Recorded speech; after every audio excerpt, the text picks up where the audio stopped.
back to How to Cake It. I'm Yolanda. It is almost Halloween and you guys have been asking me for a pumpkin. So I caked a pumpkin. Let's do this, pumps! Pump daddy.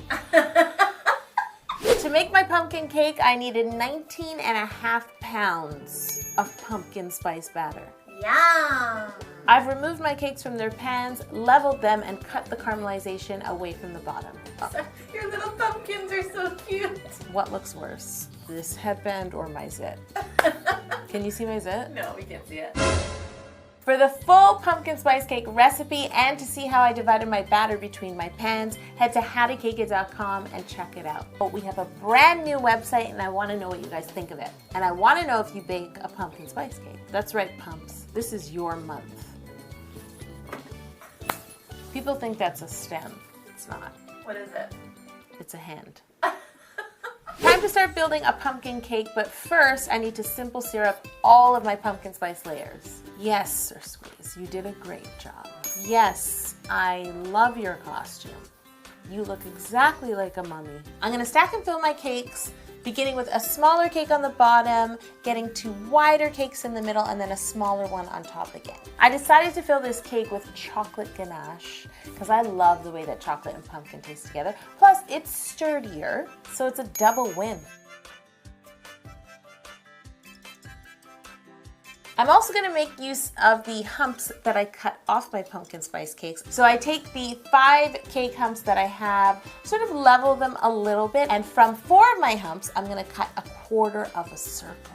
So 4 humps are going to be cut and make up one 10-inch round. Then I sandwich those 4 quarters of a circle to the top of my cake, and then I sandwich the final round hump on the very top.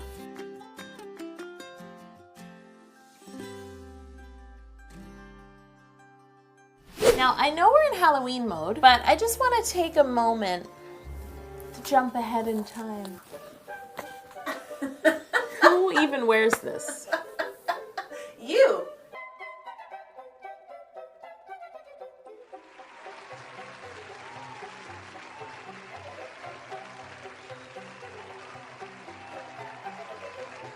It will be available at howtocakeit.com on November 1st, right after your day. As soon as you're done, we've cut you open, we've pulled your guts out, shoved a light in you, then it's time to wear this hat. I chill my cakes for 20 minutes so the ganache filling becomes solid, and now it's time to carve. Sorry, pumps. That's the way it is. I began carving by marking out an 8 wedge pattern on the top of my cake. And I used those lines to help guide my carving. So not only am I tapering the top, like here, but I'm also remembering to taper down the bottom. And now you're also removing all of the caramelization from the sides of your cake. So you're not aiming to get a perfect sphere that doesn't look, you know, pumpkin-esque. At the top of my pumpkin cake, I made sure to carve a little nook so that the stem would have somewhere to sink into. Now it's time to crumb coat and chill my pumpkin cake. You want to do the honors? He's dancing. His eyes are so cute. I used my Italian meringue buttercream and a small offset spatula to crumb coat and chill my pumps. My crumb coat is chilled. I'm gonna ice my pumpkin one more time, chill it again, and then smooth out any ridges in the buttercream by using my small spatula and just adding a little more, or you can wet your fingertips and smooth them out. I dyed 5 pounds of white fondant, the perfect pumpkin color. Using my French rolling pin, I roll up my big sheet of fondant and then quickly pick it up and drape it over my pumpkin. Whenever you're picking up really large pieces of fondant, it's important to work quickly because you don't want it to rip. So get it onto your cake as fast as you can and immediately use the palms of your hands to try and smooth it to the sides. At the top where you carved the little nook for the stem, if there's air caught inside, use a pin to just release that air and gently ease that fondant down into the nook with your fingertips. You'll need to cut away the excess fondant at the bottom of your pumpkin. Try to do this as neatly as you can, cutting little by little with a sharp knife. If you find you have a lot of large noticeable creases where you tucked in and cut your excess fondant away, chill your cake, mix some water into a small amount of your fondant and use it as a paste to patch that crease. It's time to make this big orange ball look like a pumpkin. And you do this by adding all these lovely indents. You have the nicest skin. To create the indents, I used a couple of sculpting tools, running them from the top center of my pumpkin all the way down to the bottom. The great thing is they're actually not equally spaced. Well, I mean, I guess it's great, but I would have enjoyed using a measuring tape.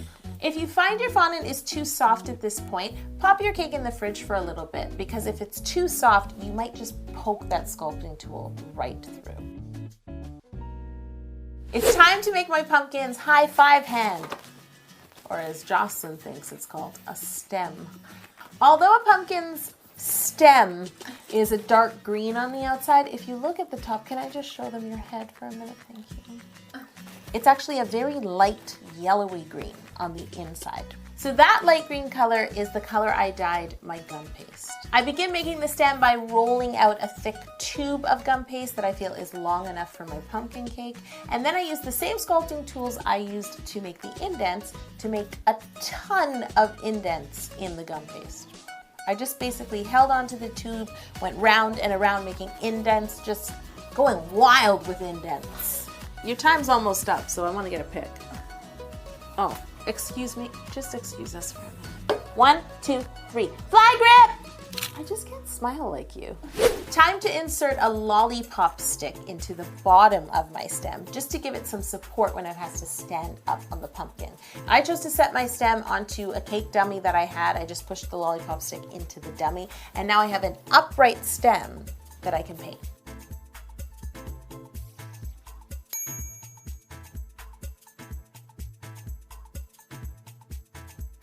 Time to paint this stem. I'm using a combination of green food coloring and clear alcohol. I paint the whole stem with my green, and don't worry, it looks really dark to begin with, but we're gonna add texture.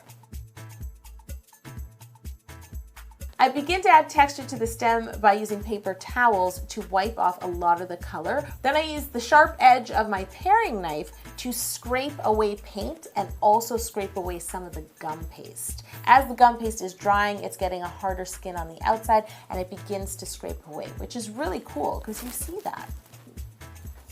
Sir Squeeze, stop trying to get in on this.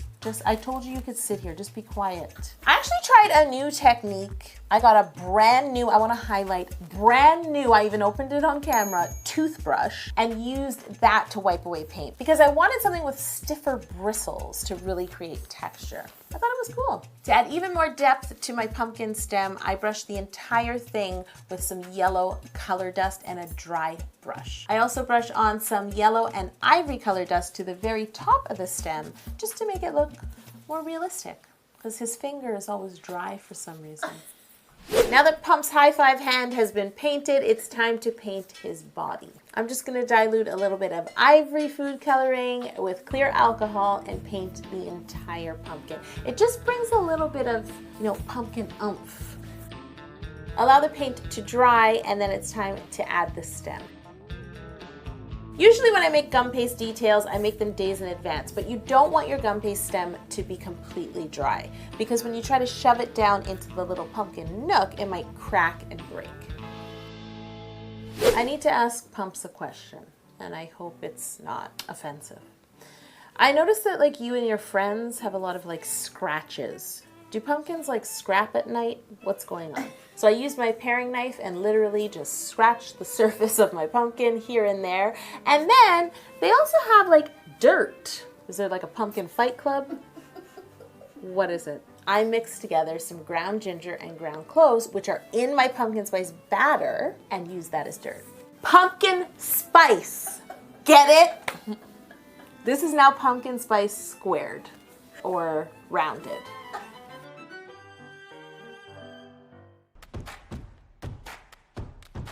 This cake was delicious. Make sure you head to howtocakeit.com for my pumpkin spice cake recipe as well as my chocolate ganache. They went so well together. Don't forget, I do new videos every single Tuesday. Please subscribe and thanks for watching. Pump, say thank you. It's gonna be a year before you see them again.